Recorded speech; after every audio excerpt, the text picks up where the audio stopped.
Dzalikal kitabul la raiba fi hudal lil muttaqin. Ketika Nabi mendengar betul ya Zaid seperti itu wahyu yang turun, maka baru disebarkan. Ah gitu. Artinya apa? Artinya melalui hafalan, bukan melalui tulisan semata. Jadi gitu. Hilang sakit gigi saya. Oh, berarti bekas pertanyaan ini hilang. Iya, gara-gara pertanyaannya sakit gigi saya hilang. Oh, jadi hafalan. Jadi hafalan yang menyampaikan. Jadi ada sekretarisnya gitu ya.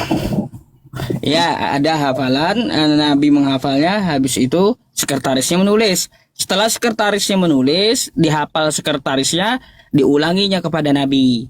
Nah, ketika Nabi mengiyakan betul bunyinya kayak gitu, baru disebar gitu. Terus misalnya kalau belum nggak bisa baca dan nggak bisa tulis itu bagaimana? Ya, Nabi Muhammad memang nggak bisa baca, nggak bisa tulis. Maksudnya itu bukan berarti dia tidak bisa menyampaikan. Oh, berarti ada Dia orang kan yang menulis lagi. Dia bukan, dia itu melalui dikte gitu. Oh. Mm, Kalau nggak salah Nabi Muhammad itu anak yatim piatu ya? Iya. Oh. Terus Hidup kulkas sama terbang. pamannya kalau nggak salah gitu ya. Iya betul. Oh, kok banyak tahu? Kayaknya tertarik sama Islam banyak. Ya. Gak cuma pernah dengar seperti itu. Itu aja sih pertanyaannya. Nah, seperti itu, Mbak. Nah, sekarang saya boleh nanya nggak? Tanya apa dulu? Tanya apa dulu? Tanya apa maksudnya tentang apa? Iya. Tapi saya mau tanya balik lagi satu hal. Kalau zaman dulu itu Nabi Muhammad itu banyak juga berarti. Istri ya Nabi Muhammad ada yang mengatakan pendapat 13, ada 11. Jadi yang benar 13 atau 11? Ya 11 populer. Oh 11 yang populer. Berarti itu masuk sama yang paling terkenal itu Aisyah. Termasuk. Oh iya. Nah, ini kalaunya Nabi Muhammad istrinya banyak, ya kan sekarang kita di Islam diajarkan oleh Nabi Muhammad cuma satu gitu. Istrinya. Kalaunya tidak mampu adil menikah satu saja. Fa in khiftum alla ta'dilu fawahidah gitu. Jadi nggak boleh menikah dua kali kalau nggak mampu. Tapi kalau menurut agama Islam poligami itu berarti boleh. Ya kalaunya mampu adil gitu, mampu ilmunya, mampu uangnya, mampu keadilannya pokoknya dari segalanya. Nah, tapi kan kalau berarti misalnya 2, 3 seperti itu, lalu yang nanti ke surga tuh dia sama suaminya yang mana? Yang kan Semuanya. saya pernah dengar kalau surga itu ada di suami kalau sudah menikah. Misalnya misalnya ada perempuan yang pernah suaminya 4 kali menikah, jadi surganya ada di suami yang keberapa? Oh terakhir Mbak. Oh terakhir. Dia kan sama suami terakhir iya. Kalaunya seorang istri nih Mbak Islam lalu menikah cerai, habis itu menikah lagi cerai lagi mbaknya, 3 kali menikah cerai lagi kan kayak gitu. Yang keempat menikah sama saya, sama saya nanti. Kenapa jadi yang Pede terakhir? kali. Kenapa jadi Bungkus yang terakhir? katanya. Suka-suka saya lah nyontohin saya yang terakhir napa. Oh ya, kemarin kan saya ada nonton live tuh. Nah, soalnya terus Pak Ustadz kan bilang kalau yang tentang anak tunggal, anak bungsu. Nah, sebenarnya tuh Yesus itu dia memang anak tunggal, bukan anak bungsu. Kan kalau di perjanjian lama kemarin itu kita melihat anak Allah tuh banyak. Ya maksudnya gini. Nah, saya juga anak Allah, tapi bukan maksud saya itu anak Allah secara keilahian. Anak Allah ya, saya memanggil Tuhan itu bisa Bapak, tapi bukan maksud saya jadi anak Allah seperti yang derajat seperti Tuhan Yesus tuh bukan. Jadi yang memang anak tunggal itu ya cuman Yesus seperti itu. Coba kita senam otak dulu. Kalau kambing melahirkan Iya. Kambing. Tuhan itu kuasa, jadi 100% Tuhan, dia 100% manusia. Bukan berarti dia Tuhan lalu dia lalu itu hanya manusia saja, bukan seperti itu. Jadi Loh, kayak gini, Mbak, bentar. Kita senam otak ya. Kalau kambing melahirkan kambing. Kan kayak gitu. Kalau manusia melahirkan manusia. Ya. Kan kayak gitu. Nah, kalau menurut Anda Tuhan bisa melahirkan, dia melahirkan anak Tuhan, Tuhan kan gitu. melahirkan, Bukan jadi- anak manusia. Tuhan tidak bisa melahirkan, jadi maksudnya itu Oh, Tuhan tidak bisa melahirkan. Terus kenapa tiba-tiba disebut anak Tuhan pula? Kalau Tuhan gak bisa melahirkan. ya itu kan Yesus itu kan anak dari Roh Kudus, bukan dalam bentuk hubungan jasmani seperti manusia, bukan seperti itu. Jadi dibilang anak Berarti Roh Tuhan ya Kudus yang karena- hamil. Kenapa?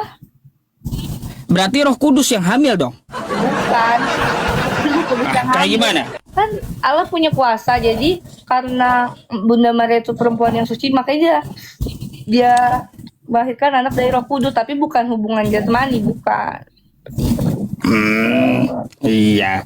Ya, kalau kayak gitu Mbak, ya kembali lagi kita ke awalnya. Jadi Islam itu datang mengatur poligami, membatasi poligami gitu.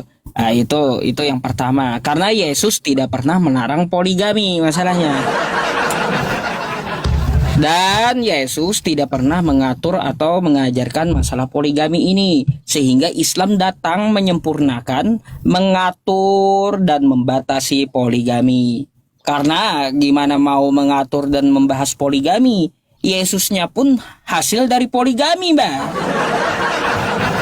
Tapi kalau menurut saya, kalau berarti poligami itu berarti sah-sah saja.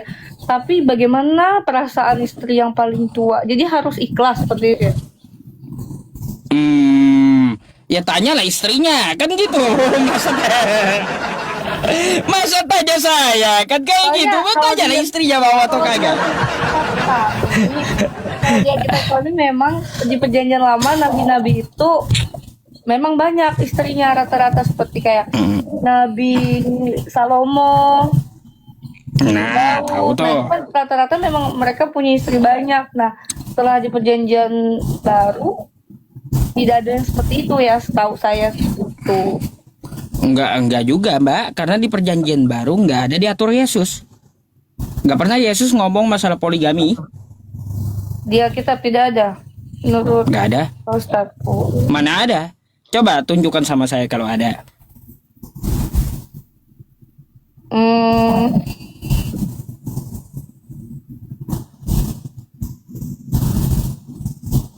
Tak ada kan?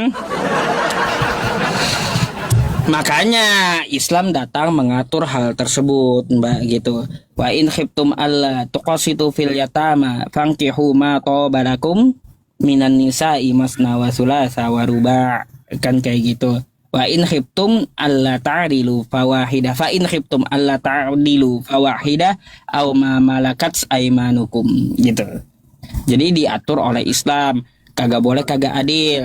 Kasihan ya kalau perempuan jadi objek, kan objek seksual, tapi tidak diberi nafkah. Gak boleh kayak gitu. Tapi Coba ada di zaman tapi ada di Timotius 3 ayat 2, karena itu pengawas jemaat haruslah seorang yang tak bercacat, suami dari satu istri, dapat menahan diri, bijaksana, sopan, suka memberi tumpangan, dan cakap mengajar orang. Oh, itu Paulus yang ngomong, Mbak. Ngapain Paulus yang ngomong, sedangkan Tapi yang Yesus tertulis di tidak ada Alkitab. memerintahkan Paulus ngajarin itu. Tapi Ayo. ya kalau misalnya di ya memang di Kristen tidak ada mengatur itu, cuman ya kebanyakan di ajaran kami tidak ada berpoligami seperti itu. Tapi di Titus 1 ayat 6 juga ada yang mengatakan Gini, Mbak, kalaunya kita mengaku pengikut Yesus, maka yang kita ambil dari Yesus gitu. Kan gitu. ya, tapi kan seperti ini, ya di Alkitab tertulis seperti ini, Titus 1 ayat 6, yakni orang-orang yang tak bercacat yang mempunyai hanya satu istri, yang anak-anaknya hidup beriman dan tidak dapat dituduh karena hidup seperti itu. Berarti maksudnya yang diambil dari kata Yesus di Alkitab. Ya bisa aja di Alkitab itu tidak dikatakan kata Yesus, tapi mungkin ada dikutip juga begitu. Berarti mbaknya memakai kosakata selain ucapan Yesus ya. Berarti boleh saya tanya sesuatu mbak? Tanya apa? Coba buka Kejadian 19 Kenapa kejadian? nomor 32. Kejadian 19 nomor 32, tolong dibacakan dulu sampai ke bawah. Ada yang saya mau tanya di situ. Kejadian 19:32, bentar ya. Hmm.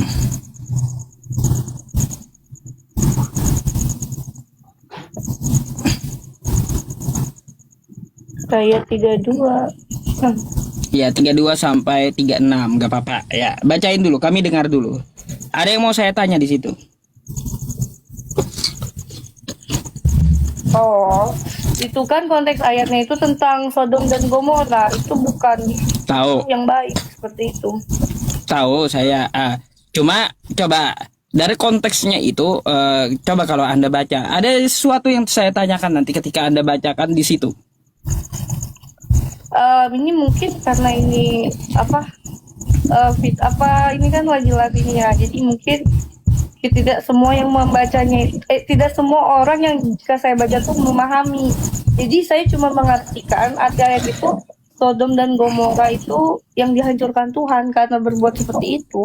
Itu contoh yang tidak baik, bukan ibaratnya Tuhan di Alkitab itu. Pertanyaannya gini, Mbak. Pertanyaannya gini. Bolehkah dalam Kristen itu seorang perempuan meniduri ayahnya? Itu yang Tidak pertanyaannya. boleh, itu kan contoh yang salah. Itu kan latar belakang ayatnya itu kan tentang Sodom dan Gomora itu. Ya gimana solusinya coba? Itu Ada catatan- dua anak Lot, itu dua catatan anak Lot dosa, itu dengan kan kayak- ayahnya. Kayak sejarah seperti itu kan, bukan maksud di dalam Alkitab itu tertulis bahwa kita seperti itu, bukan gitu. Gini Mbak. Di situ aja kan bisa ketahuan tuh ya anaknya dua. Bagaimana cara supaya manusia jadi banyak? Katanya kita tiduri ayah kita. Kayak gimana gitu? Masa seorang perempuan boleh dalam Kristen itu meniduri ayahnya? Tapi kan Dan itu nggak ada bukan solusinya perintah, kan? bukan perintah Tuhan, itu kan suatu kejadian dan itu bukan untuk ditiru. Seperti itu. Nah, andai tidak boleh untuk ditiru, kita kembali ke zaman Lot, gimana solusinya supaya banyak manusia? Laki-laki cuma satu, anaknya dua. Gimana solusinya supaya manusianya banyak? Ya, kalau itu saya kurang tahu ya gimana caranya. Cuman ya kalau yang meniduri ayah sendiri ya tidak, itu bukan solusi ya bagi saya begitu. Bukan solusi ya, bagaimana solusinya kalau kita contoh Mbak salah satunya di antara dua perempuan itu. Mungkin misalnya nih ayahnya nikah lagi. Kalau saudara tiri itu masih Loh, gimana ayahnya nikah lagi? Nggak ada lagi manusia, Mbak. Yang ada tersisa anaknya aja perempuan dua. Nggak ada lagi manusia, dia aja yang laki-laki ayahnya doang. solusi biar manusianya berkembang gitu ya. Iya, apa solusinya? Apa ya?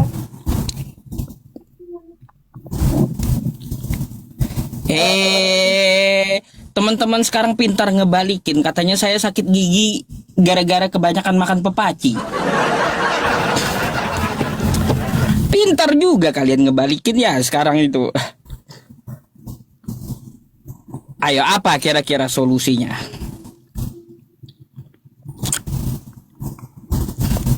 Ya menurut saya mungkin kejadian itu, dunia itu belum, mungkin masih ada manusia di tempat lain tapi mereka kurang tahu. Nggak ada solusinya kan? Ada. Ya kalau ini Harus masuk menikah kitab suci dengan itu orang ada. yang di luar keluarga. Kalau itu masuk kitab suci sebagai bahan pelajaran, kitab suci juga mengandung solusi gitu bagi sebuah pembelajaran. Kalau itu adalah pelajaran, maka apa solusinya? Jika kita dalam keadaan seperti itu. Ya sebenarnya sebenarnya itu kisah yang salah harusnya, makanya kan akhirnya di ayat itu mereka itu kan dikutuk menjadi yang tiang garam. Kalau Kisah yang salah kok masuk kitab pula, Mbak. pelajaran seperti itu, Pak Ustadz. Oke, sebelum saya tutup, saya ada pertanyaan terakhir. Apa tuh? Apa ya? Hmm. Pertanyaan terakhir untuk bentar.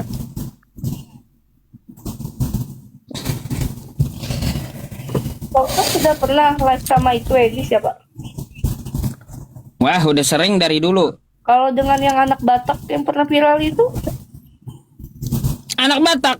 ya. Nggak ada ilmunya itu, Mbak. Aduh. Eh, saya jujur nih ya, anak Batak, Edis lebih baik Mbak Cici yang berdiskusi. Kenapa tuh? Iya, daripada mereka nggak ada ilmunya, lebih baik Mbak Cici gitu. Banyak nanya, tapi bagus dijadikan pelajaran. Tapi kalau dengan anak Batak itu endingnya kemarin gimana? Habis. Maksudnya endingnya itu siapa yang keluar duluan atau siapa yang gimana duluan? Oh, nggak pernah. Saya sama anak Batak itu siapa keluar duluan, siapa yang duluan. Keluar duluan itu nggak, karena sistemnya PK gitu. PK waktu masing-masing. Jadi nggak ada primingan. Oh, ini kabur, nggak ada. Tapi saya pernah naik ke tempat anak Batak, dia kick gitu. Waktu saya sama Saifuddin Ibrahim, Bom dan anak Batak, VT-nya ada di tempat saya. Saya di kick. Kalau itu. Saya nggak takut, Mbak, mau 10 pendetanya pun saya jabani. Apalagi kalau cuma Edis ya. Aduh, nggak ada apa-apanya di situ. Seperti itu ya. Ngapain mbaknya pengikut Edis? Sering nonton live-nya juga kadang-kadang. Tapi sepakat nggak dengan apa yang dikatakan Edis? Sepakat. Oh, sepakat. Baik. Sepakat berarti penyalipan itu rencana iblis. Penyalipan bukan rencana iblis. Kata Edis, pertanyaan saya tadi. bentar, Mbak. Ya. Bentar. Saya tampilkan dulu sama Mbaknya. Kata Edis penyalipan itu rencana iblis, Mbak. Nggak sepakat. Katanya tadi mengikuti Edis. Bukan. Kalau misalnya seperti itu bukan rencana iblis. Loh. Lalu Edis salah gitu. Nih, Mbak. Kita lihat ya. Itu memang dari iblis. Penyalipan adalah rencana Allah Bapa. Nih. Rancangan supaya Yesus disalib itu memang dari iblis. Nah. Banyak, Mbak, nih. Kenapa suaranya ada dua?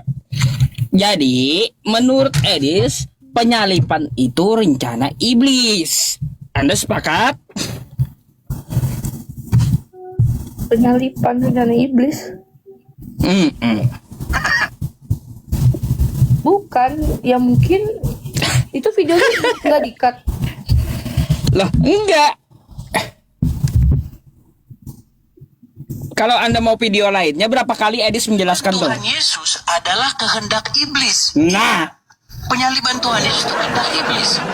Kehendak Bapa di surga adalah agar Yesus menghadapi penyaliban itu. nih, sekali lagi. Penyaliban Itu Tuhan maksudnya gini. Yesus adalah kehendak iblis. Ya, Iya. iblis itu Penyaliban memang Tuhan Yesus itu kehendak iblis. Ayo. itu memang mendorong penyalipan itu ada niat jahat kan, ada di Lukas 22 ayat 3. Lalu iblis masuk ke dalam Yudas. Terus Yohanes 13 ayat 27, sesudah Yudas menerima roti itu iblis masuk ke dalam dia. Jadi ya Jadi penyalipan itu rencana iblis, sepakat? tapi bukan sepenuhnya rencana iblis. Ada niat iblis seperti itu. Ada niat iblis, iya. Yang merencanakan, membisikkan rencana siapa, Mbak? Ya karena di situ kan digoda. Yudas kan digoda sama iblis kan yang berbentuk ular. Nih Mbak. Yuk coba Anda buka Yohanes 13 nomor 2. Coba.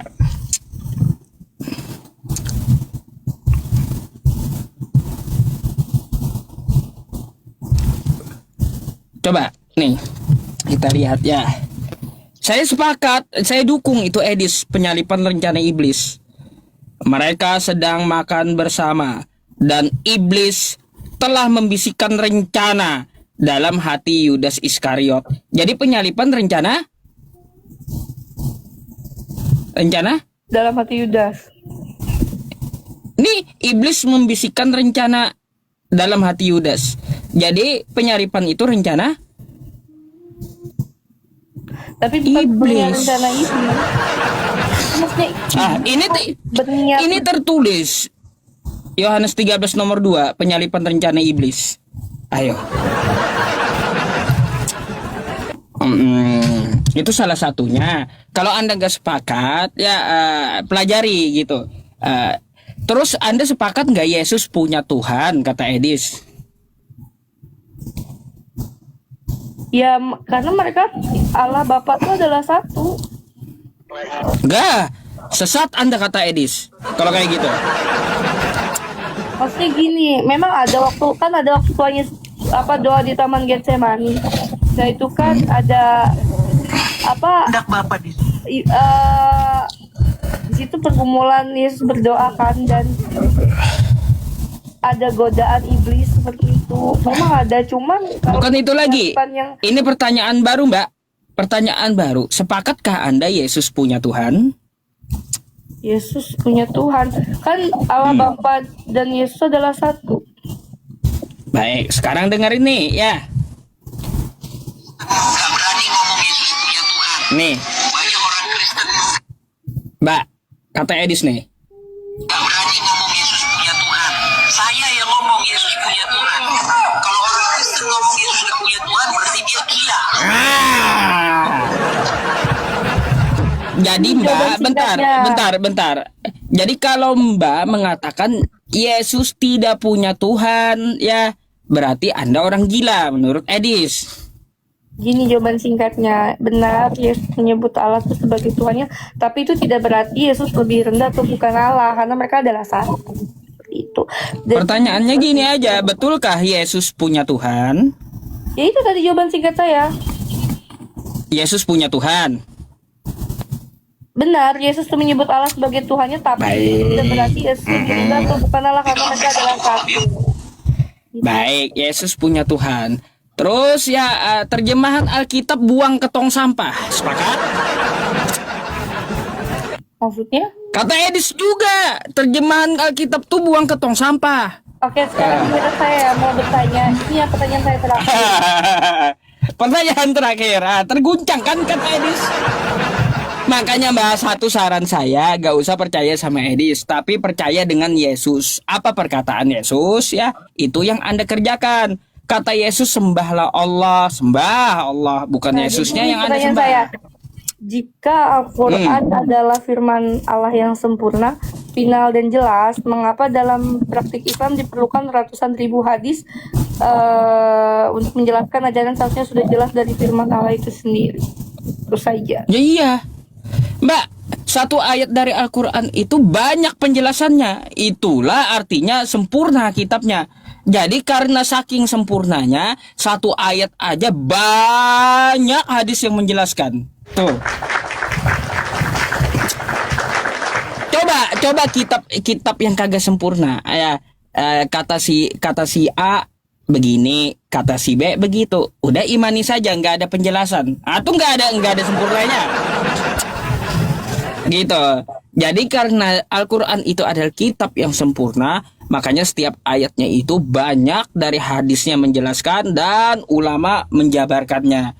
Itulah namanya kitab sempurna. Oh, ya. Satu ayat aja banyak gitu Pertanyaan maknanya. saya terakhir, apakah ada tertulis di Al-Quran bahwa Tuhannya di Islam itu berada di surga gitu? Memangnya Tuhan Mbak ada di surga? Iya, karena Yesus setelah itu kan naik ke surga. Sebelum surga ada, Tuhan ada di mana? Sebelum surga ada. Maksudnya gini, kan Tuhan Yesus memang disalib, setelah 3 hari dia betul-betul naik ke surga begitu. Oh gini Mbak, yang saya tanya kan Yesus, Tuhan Anda kan katanya di surga, betul? Iya, Surga dengan Tuhan duluan mana? surga dengan Tuhan duluan mana? Surga dengan Tuhan. Ya dari awal pun ya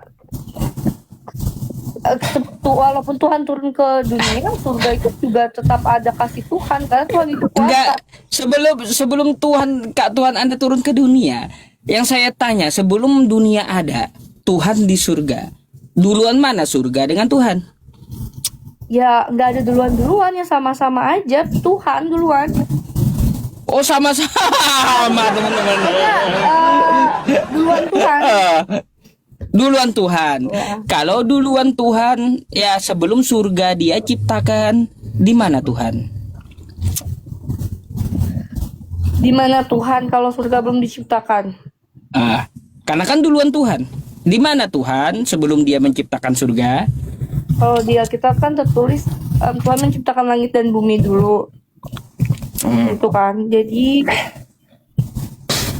kan ada Apa? Kita enggak ke penciptaan langit dan bumi. Sebelum semua langit dan bumi ada, Tuhan dan surga duluan mana? Duluan Tuhan, kata Sekarang Anda. duluan Tuhan. Sekarang sebelum dia menciptakan surga, Tuhan di mana? Ya Tuhan itu kan bukan makhluk kayak kita, makhluk ruang. Jadi dia ada di mana-mana, melampaui ruang. Ada di mana-mana.